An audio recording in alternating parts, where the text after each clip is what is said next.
सारे तथ्यों की जानकारी ली जा रही है। सरकार बिहार में एक चीज़ के प्रति पूरी तरह प्रतिबद्ध है। नीतीश जी के नेतृत्व में एक पारदर्शी शासन दिया है। सड़क, पानी और बिजली जैसी बुनियादी सुविधाओं को सरकार ने एक लक्ष्य में पूरी किया है। प्रशासनिक ईमानदारी, प्रशासनिक पारदर्शिता ये इस सरकार की विशेषता रही है और निश्चित रूप से पारदर्शिता के सारे मानदंडों का पालन किया है। चिराग पासवान का कहना है कि सबसे बड़ा बिहार का घोटाला खाद्य निश्चय योजना ही है। वो तो कह ही रहे हैं, कहने के अलावा क्या है। उनके पास कोई विजन नहीं है। वो खुद इस 7 निश्चय के साथ थे। दिल्ली में तो उन्होंने फरवरी में इसके संबंध में समर्थन में भाषण दिया था। अब वो इस समर्थन के भाषण के बाद उनका क्या कहना है वो मायने नहीं रहता। बिल्कुल, यदि कहीं गड़बड़ी हुई है तो जांच होगी जा करके, और ऐसे लोगों पर जिन लोगों ने नियम का उल्लंघन किया हो या फिर कहीं पैसे का लूट हुआ हो तो निश्चित जांच की जाएगी और ऐसे ठेकेदारों पर सख्त कार्रवाई की जाएगी। वैसी बात नहीं है। सबसे बड़ा घोटाला तो चारा घोटाला था, अलकतरा घोटाला था, और उन्हें याद तब भूल गए हैं जाकर के। और ये जो बात आ रही है नल जल योजना के बारे में, निश्चित तौर पर यदि कहीं पर इस तरह की गड़बड़ी हुई है तो हमारी सरकार जांच कराएगी, जाकर के दोषियों पर कार्रवाई करेगी। हर विषय पर हम बात, हमारा संकल्प पत्र उन्होंने देखा नहीं है। हमारे संकल्प पत्र में शिक्षा, स्वास्थ्य, रोजगार, सारी बातों की चर्चा हमने की है जाकर के। कृषि के बारे में चर्चा हमने की है। तो हमारा संकल्प पत्र जो भारतीय जनता पार्टी का है उसमें हमने जो जारी किया है उसमें सभी क्षेत्र को, शिक्षा का हो, स्वास्थ्य का हो, कृषि का हो, हर हाथ को काम, हर खेत को पानी, और आने वाले समय में जो शेष काम रह गए हैं वो कामों को रफ्तार दिया जाएगा। और आने वाले समय में जो हमारा माननीय प्रधानमंत्री जी का सपना है आत्मनिर्भर बिहार, उस रास्ते पर बिहार को हम आगे ले जाएंगे और विकसित बिहार बनाने का काम करेंगे। ऐसी कोई परिस्थिति बनने नहीं जा रही है। एकदम क्लीन स्वीप है। एनडीए 2/3 बहुमत से हम सरकार बनाने जा रहे हैं। किसी की मदद की जरूरत हमें नहीं पड़ेगी। जनता का अपार समर्थन मिल रहा जा करके है। और एनडीए का जो हमारा घटक दल जदयू, हम पार्टी, वीआईपी और बीजेपी, हम चारों मिलकर इस सरकार बना पाएंगे जा करके।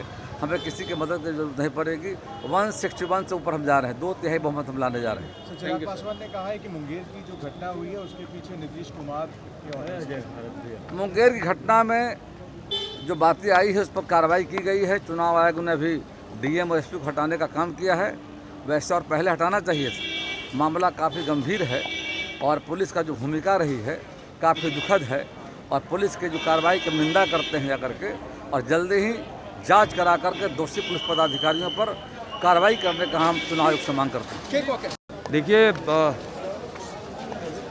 अभी जो मतदान हुआ है, दूसरे तीसरे चरण का जो मतदान होना है, एनडीए की लहर है। नरेंद्र मोदी जी के नाम और काम का इतना प्रभाव है और बिहार की जनता देश की जनता की तरफ पूरी तरह से नरेंद्र मोदी जी से जुड़ी हुई है।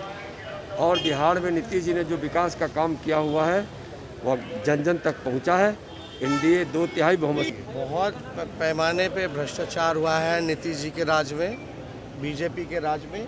60 घोटाले, जिसको विधानसभा में भी सरकार ने एडमिट किया है, माना है कि घोटाले हुए हैं, उसकी संख्या जो है 60 है घोटालों की। सृजन घोटाले जैसे बड़े बड़े घोटाले, और कुल तिजोरी का, सरकारी तिजोरी में से लगभग 30,000 करोड़ के भ्रष्टाचार हुए हैं। ये बिहार का पैसा है।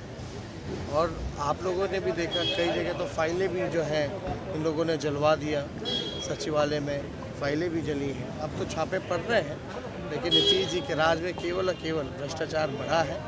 ब्लॉक चले जाइए, थाने चले जाइए, भ्रष्टाचार बढ़ी। लेकिन अब नीतीश कुमार आरक्षण की बात कर रहे हैं। वो कह रहे हैं कि जिसकी जितनी आबादी देखिए साहब, देखिए उस हिसाब से उनको आरक्षण मिलना चाहिए। देखिए 15 साल से क्या कर रहे थे, हमको इस पर टिप्पा टिप्पणी नहीं करना। कमाई, दवाई, पढ़ाई, सिंचाई के लिए क्या किया नीतीश जी ने? पढ़ाई के लिए लोग बाहर जाते हैं, दवाई के लिए लोग बाहर इलाज कराते हैं, कमाने के लिए लोग बाहर जा रहे हैं। सिंचाई आपने देखा है, कोई काम जो है नीतीश जी ने नहीं किया है। हमारी सरकार बनेगी तो पढ़ाई, कमाई, दवाई, सिंचाई और सुनवाई और कार्रवाई वाली सरकार होगी। ये बताइए, मुंगेर में तो अब क्लियर हो गया है कि पुलिस ने गोली चलाई थी सबसे पहले। देखिए, हमने तो पहले ही बोला कि जनरल डायर की याद दिलाता है ये घटना, जलियांवाला बाग की याद ये घटना दिलाती है।